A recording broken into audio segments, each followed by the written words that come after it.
Okay, so we have an equation. My recommendation is you can just plug these x and y values in. So if, take A for example, you got negative 3 and 6. So if, oops, sorry, I don't have my ink out or whatever it is. So negative 3 times x, which happens to be negative 3, plus 6 times 6 plus 5. And we want this to hopefully equal negative 7. The idea is that so that negative 7 would equal negative 7 and make a true statement. So let's just see. We'll have positive 9. Negative times a negative is positive, plus 36 plus 5. Well, you can just see from this, you're not going to end up with negative 7. So that's, A is a no-go. All right, so now let's do letter B. And we have negative 2. We'll put negative 2 in.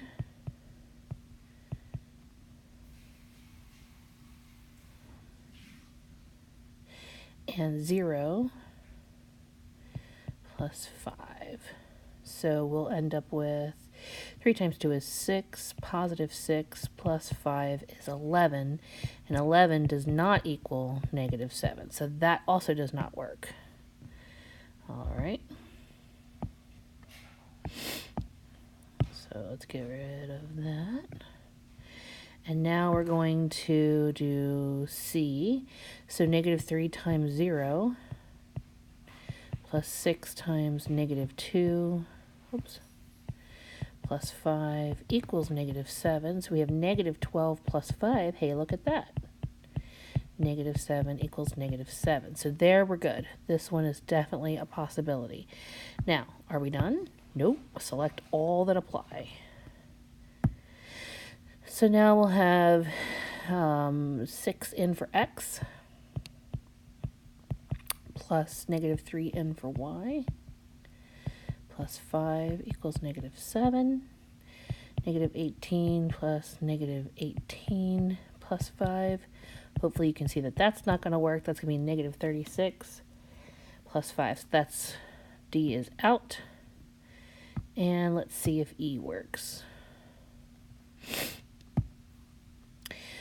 So negative 3 times 8, which will be negative 24, plus 6y, 6 times 2, plus 5, so that's 12, plus 5, equals negative 7. We have negative 24 plus 17 equals negative 7. Look at that. So E and C are your answers. All right, so for this one, you need vertex form, and we're going to find the vertex first. That's negative b over 2a. We have negative 6, because that's your b term, over 2a, 2 times 2, and then that's negative 6/4, which we can then simplify to be negative 3/2. Or of course, as you'll see it in the vertex form, 1.5. So it's got to be one of these guys. And we're saying that x is negative 1.5. So it'll be positive here because it's basically minus minus h. And so if it's negative h, negative 1.5 is basically a positive. All right, but let's just keep going to verify that we're going to get also minus 12.5. So we want to put this back into the original function.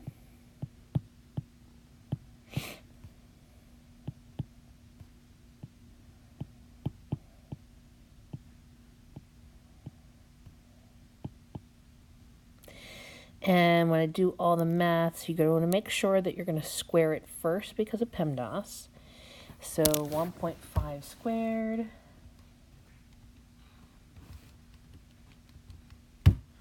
(2.25) times 2 is 4.5. It's going to be positive because negative times a negative, when you squared it, made it positive. Plus 6 times 1.5, 9. but it's going to be minus 9 minus 8. So you get minus 17 plus 4.5, and you end up with negative 12.5. So ultimately your vertex point is negative 1.5 and negative 0.5. Therefore, your vertex form in this sense is f of x is a, which in this case is 2, x minus h, which minus a negative is a positive, squared, plus k, which k is negative, so you'll say negative 12.5. And that gives us D. Okay? Factoring it. Oh boy. Okay, so I'm going to go back up to the original form, which was 2x squared plus 6x minus 8. So now we're going to multiply the a term and the c term to get negative 16. And then we need to find all the factors of 16 that will allow us to get positive 6. And the first thing, though, we should do, actually, is GCF. First rule of factoring, GCF. Shame on you, Mrs. Evans. So that then becomes much more easily factored. And we don't have to do it by grouping. X is positive 4 and negative 1. And that will give us 3x. So this would match the C. Okay. How about down here? I think I did this one in class, but in case I didn't do it all the way, this is one that I think we ended up with factored by grouping. I said 12 times 15. Wasn't that 180? I think that was 180. And we said the factors of 180 was 90 and, or 9 and 20. That was it, 20 and 9. It was negative 180. So we've got negative 180, and I think I even encourage you to pull out a negative first. But, so you have negative 12n minus 11n plus 15. And then if we did positive 20 minus 9,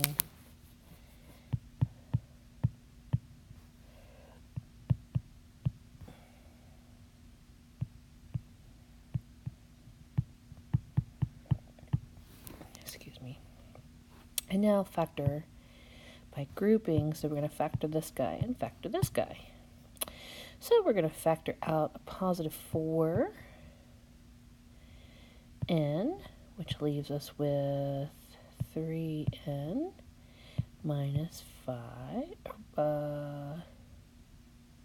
minus 5. And then I factor out negative 3n minus, negative 3, which leaves 3n minus 5, right? So now I have negative 4n minus 3, and I have 3n minus 5. So now looking over at our choices, the best choice here is B.